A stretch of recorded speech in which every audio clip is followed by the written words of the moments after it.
Alright, so guys, nandito tayo ngayon sa Module 4, Part 2 ng video series na Earn Money Without Spending Any.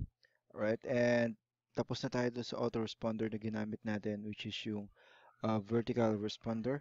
Alright, para makapag-gather ka rin ng mga email address ng mga prospecting client mo or yung mga gusto mong maging part ng business mo.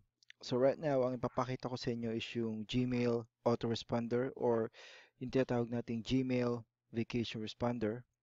Alright, so follow nyo lang yung step na gagawin natin. And then, i-emphasize ko na lang mabuti yung tungkol sa Gmail Vacation Responder. Alright, so ngayon, gusto ko punta kayo doon sa ClickBank account nyo.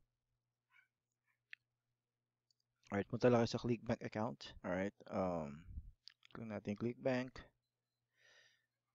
And then, login lang tayo. Alright, so I hope by now meron na kayong sarili nyong ClickBank account. Okay? Alright, so ang ginagamit ko ngayon is yung Freeman12.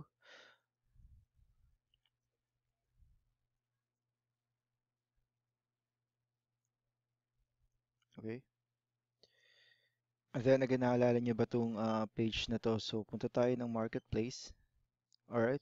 So, right now, just to set your expectation, ang pipiliin ko is something that has something to do with marketing. Alright. So, andito na tayo ngayon.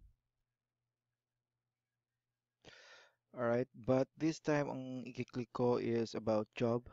Alright. Since mamaya magpo-post tayo um, ng advertisement that we're looking for someone na pwedeng magtrabaho sa atin, right? So, ang i-click ko dito sa categories is yung um, employment and jobs. Alright, so nandito na tayo ngayon.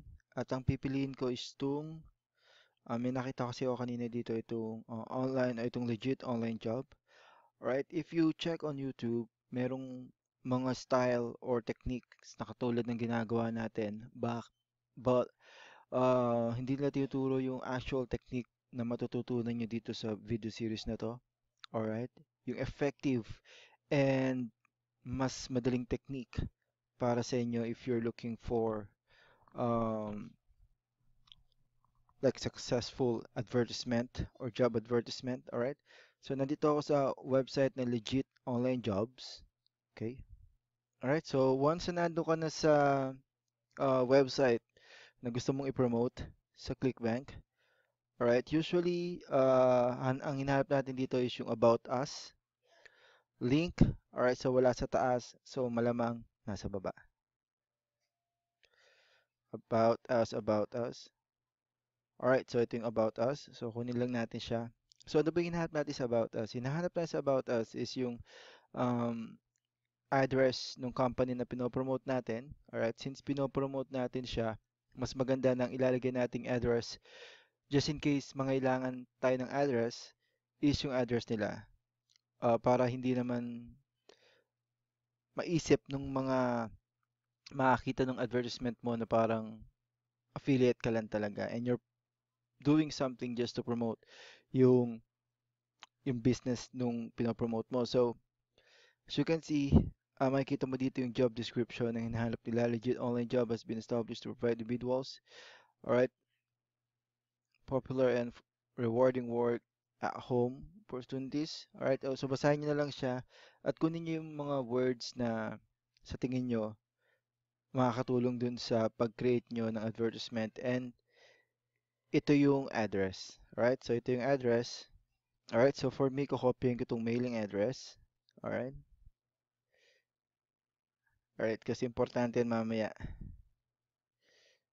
And then, ipe-paste ko siya sa notepad. Alright.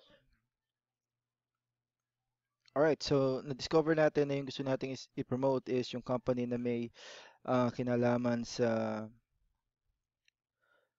online jobs. Alright, so online jobs.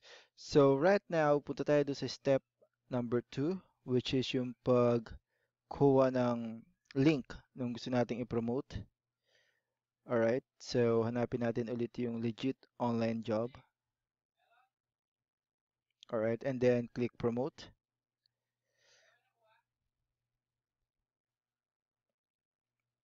And then, tulad nung dati, kailangan natin enter yung account nickname and then just click on create. Alright?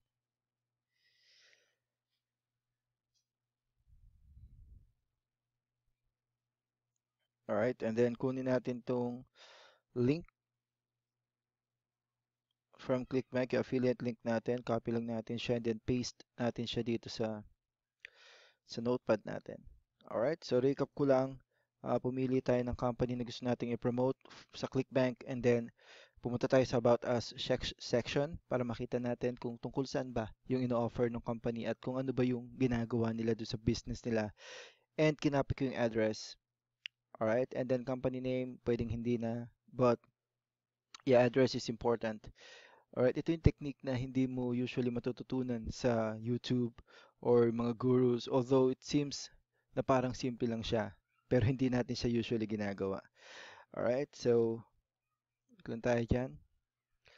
Alright, so we're done with yung unang part ng uh, Module 4 Part 2.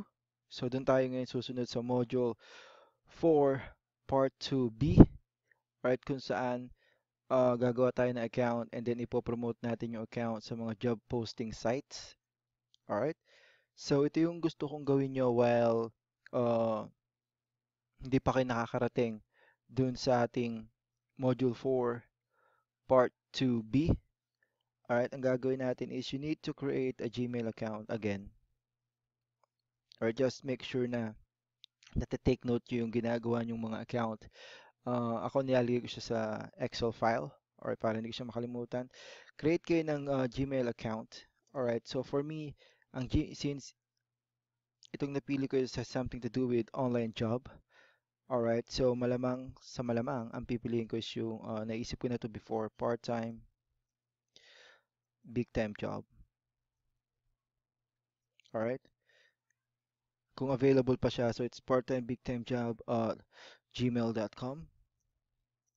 So yun yung pipiliin ko since may kinalaman sa job posting or online job itong napili kong i-promote. Alright, which is yung legit online job. And then after dyan is create din ako ng account sa Jobvertise. Alright, .com. So pwede kayong pumunta ron pero ituturo ko sa inyo kung paano kayo makakarating doon. At dyan natin gagamitin itong address ng pinopromote natin. Alright, so again, kita-kits tayo sa uh, Part 2B ng Module 4 ng Earn Money Without Spending Any. Alright, so kita-kits tayo doon.